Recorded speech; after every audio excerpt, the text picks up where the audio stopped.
So magandang gabi mga ka-farming, mga ka-poultry, tsaka mga ka-di-kalibre. So ngayon is magta-try tayong tingnan natin kung ano itsura ng fresh na harvest natin for today. So ngayon lang yan na harvest guys. And date ngayon is February 22, araw ng Huwebes 2024. So check natin kung ano itsura ng ano natin, egg yolk. So, tingnan natin guys. So, pagkatas nito, lulutuin natin yan. Piprituhin natin. Alright. Moment of truth. Harvest natin ngayong araw to guys. So, ito is peewee. Alright. So, kitang-kita nyo guys. Dilaw na dilaw or dark yellow. So, ibig sabihin is napaka-fresh niya. So, compare dun sa ano natin, sa ibang yung mga nabibili natin guys sa palengke. So, ito guys is hindi tayo gumagamit ng mga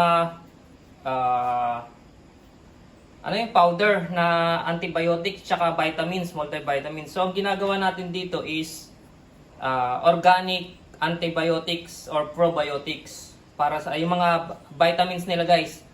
So, kaya nakikita nyo is ayan, dark yellow na dark yellow. So, napakagandang senyalis yan guys sa isang itlog na malinamnam siya. So, compare dun sa sa iba light yellow guys. So, kung grade A na yan, na itlog is ganyan yung itsura niya guys. And napaka-firm nung niya, yung puti. Ayan o. Nakita nyo. So, dark yellow. So, white pa lang yan guys ha. Hindi siya organic ha. White egg siya. Hindi siya yung organic egg or your brown egg. So, kung brown egg is mas, pa siya dyan. Mas darker pa sa kulay na ganyan guys. Kasi naka-pre-range sila. So second naman guys is titingnan natin.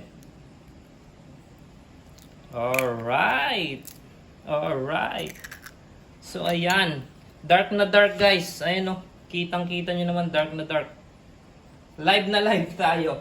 Fresh na fresh. So makikita nyo napaka-dark ng niya pagka-yellow.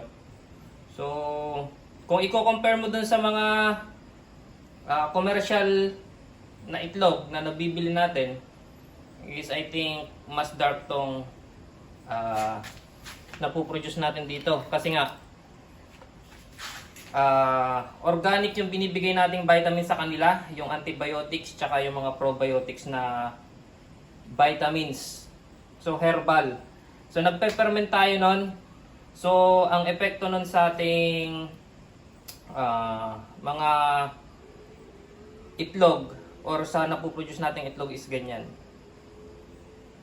So, most likely na siya na organic. Nakikita nyo, ang organic egg kasi guys is dark yung dark yung yellow. Tsaka yan yung yung mga grade A na yung result nung egg production.